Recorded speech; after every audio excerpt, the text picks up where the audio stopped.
என்னடா யாரையுமே காணுமே, என்ன பண்றது? வா மாட்டினாடா ஒருத்தன். நீ வேற ஞாயிற்றுக்கிழமை இவனை வச்சு எப்படியாவது ஒரு கட்டிங் ரெடி பண்ணிட்டு வச்சுக்க. சந்தோஷமா இந்த ஞாயிற்றுக்கிழமை ஃபினிஷ் பண்றோம்டா சாமி. மச்சான் ஒரு 20 இருந்தா கூட. இது என்ன இது?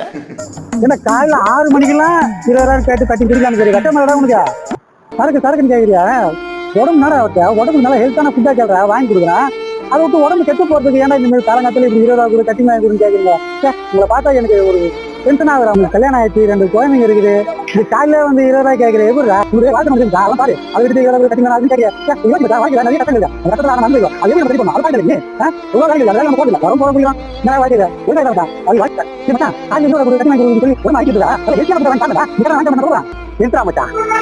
இதுக்கப்புறம் நான் குடிச்சேன்னா என்ன சிறப்பு கேட்டேன். நான் அதுக்கப்புறம் குடிக்க மாட்டேன்டா மச்சான். நீ சொன்னதுக்கு அப்புறம் தானே என் பொண்டாட்டி புள்ளிங்க எல்லாம் என் மைண்ட்ல வராங்க. இதுக்கப்புறம் நான் வந்து குடிக்கவே மாட்டேன் மச்சான். ஆனா என் பொண்டாட்டி புள்ளிங்க வீட்டுல இருக்கு மச்சான். சாப்பாடு செய்யல, ஒரு 1/2 கிலோ கறி மட்டும் எடுத்து கொடு மச்சான்.